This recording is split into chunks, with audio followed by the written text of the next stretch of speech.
बांग्लादेश में हिंदुओं को पीटने वाले, उनके घरों में, दुकानों में आग लगाने वाले और मंदिरों तक में देवी देवताओं की मूर्तियों को खंडित करने वाले उपद्रवियों की शामत आ सकती है, क्योंकि भारत ने इसे बेहद गंभीरता से लिया है। बांग्लादेश में अल्पसंख्यकों की सुरक्षा पर भारत ने संजीदगी दिखाई है।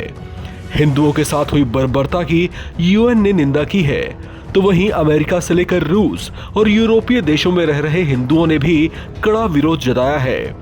दुनिया भर में इसके खिलाफ प्रदर्शन किए जा रहे हैं, जिससे बांग्लादेश की पूरे विश्व में किरकिरी हो रही है। इधर हजारों की संख्या में बांग्लादेशी हिंदू भारत से सटे बांग्लादेश बॉर्डर पर जमा हो गए हैं। ऐसे हालात के बीच भारतीय गृह मंत्री अमित शाह भी एक्शन मोड में दिखाई दे रहे हैं। गृह मंत्री अमित शाह ने कुछ दिन पहले ही देश के एनएसए अजीत डोभाल की मौजूदगी में एक उच्च स्तरीय बैठक बुलाई थी। इस बैठक के बाद बांग्लादेश में उपजे हालात को लेकर भारत की ओर से इनिशिएटिव लिया गया और बांग्लादेश के साथ बातचीत की पहल की गई। भारत की ओर से इस मुद्दे पर गंभीरता दिखाए जाने का परिणाम यह हुआ कि बांग्लादेश में मोहम्मद यूनुस के नेतृत्व में गठित अंतरिम सरकार भी दबाव में आई और जो मोहम्मद यूनुस अब तक मूक बने हिंदुओं पर हो रहे हमलों पर निष्क्रिय से दिखाई दे रहे थे, अचानक उनकी ओर से भी एक बयान जारी होता है, जिसमें उन्होंने बांग्लादेश की हिंदू आबादी को लेकर सद्भाव की बात कही है।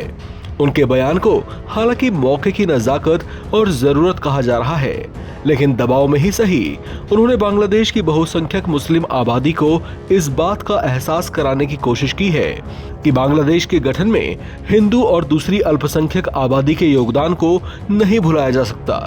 उन्होंने कहा कि ये देश समान रूप से सभी नागरिकों का है, भले ही वे किसी भी मजहब के क्यों ना हों। अलबत्ता उनके इस बयान पर सवाल ये भी खड़े हो रहे हैं कि जहां बातों से नहीं डंडों के जोर से समझाने की जरूरत हो, वहां भी उनकी सरकार सेना और पुलिस का प्रभावी इस्तेमाल क्यों नहीं कर रही। राजधानी ढाका में स्थित बांग्लादेश के सुप्रीम कोर्ट को जब उपद्रवियों ने घेरा और देश के चीफ जस्टिस को धमकी देकर जबरन इस्तीफा देने का दबाव बनाया, तो भी उनकी पुलिस और सेना हालात को काबू नहीं कर पाई। ऐसे में बांग्लादेश की नई सरकार के कर्ता धर्ता मोहम्मद यूनुस के सामने सवाल ये भी खड़े हुए कि कहीं ये सब जानबूझकर तो नहीं होने दिया जा रहा और कहीं कई दिनों के मौन के बाद हिंदुओं को लेकर उनकी चिंता सिर्फ दुनिया के आगे दिखावा तो नहीं है। इन हालात पर भारत भी करीब से नजर रखे हुए है, क्योंकि ये वो वक्त है जब भारत समर्थित मानी जाने वाली शेख हसीना शासन का तख्ता पलट हो चुका है।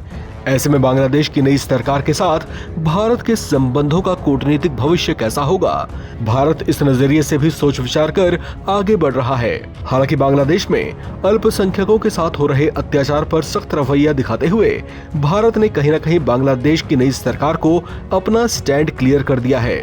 अब भारत का निकटतम पड़ोसी होने के नाते विचार बांग्लादेश को करना है कि वो अपनी अल्पसंख्यक आबादी की रक्षा सुनिश्चित कर भारत के पहल का मान और कूटनीतिक संबंधों की मर्यादा कैसे बनाए रखता है।